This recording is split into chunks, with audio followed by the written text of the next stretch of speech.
stage, Mom. So what's he going to say? What's the words he's going to say?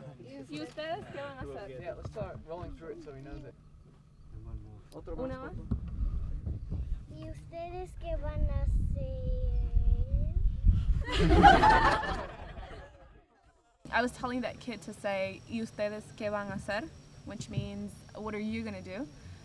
It's directed to the politicians that are meeting now at the COP to negotiate our future, basically. My name is Vanessa. I'm from Dominican Republic. Well, the Youth Climate Movement was doing this video because we want to present it inside the COP. We all don't have accreditations for this week, but we're all going to be inside for next week. So it's basically kind of portraying what's been happening. Copenhagen was a complete failure, and we're hoping to inject positive vibrations, I guess, into this COP. We don't really expect anything to concrete to come out of it, but we don't want to sit down and just wait for them to decide. So the video we were doing was kind of asking them to, you've been negotiating all our lives, you cannot tell us that you don't have enough time.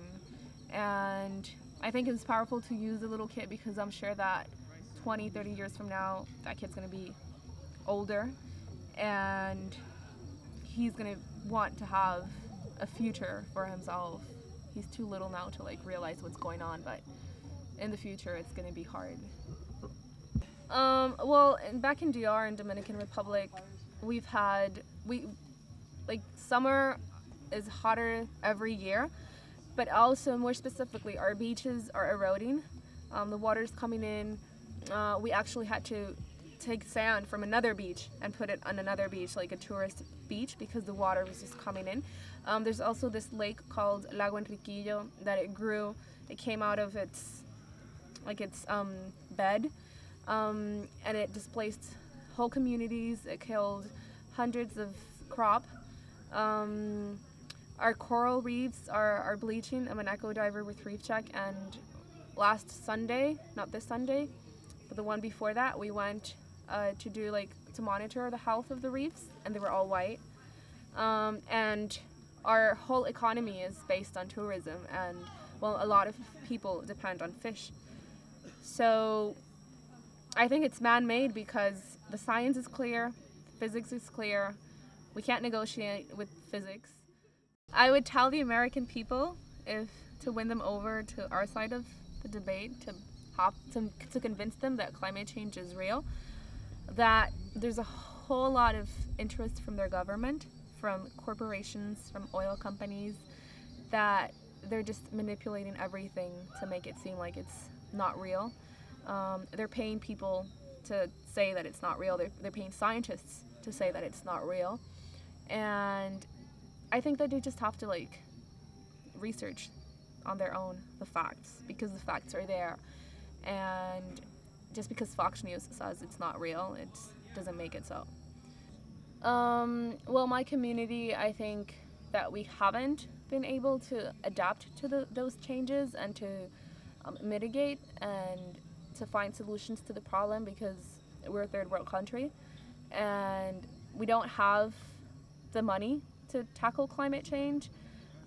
We don't have not only economical resources, but also human resources, like technicians that can come and tell the community that this is happening, because most people back home, like the people next to the lake that I told you, they're like, okay, this is wrong, something's happening, but they don't really know it's climate change. So I think that we need a lot of education, first of all, and raising awareness about the problem and addressing it into layman's terms, like they say. And what have we been doing? Well, there's a lot of organizations working to eradicate poverty, like Oxfam, which Oxfam works with us as 350. We've been trying to let people know what's going on, but it's really sad that when we go to these communities and we talk to them about climate change, and then we ask them, so has the government come here and talked to you about climate change? They're like, no. So in terms of what I would tell other communities to adapt, was that the question? I really don't know.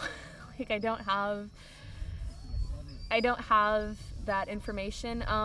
Lessons learned that we have to do something about it.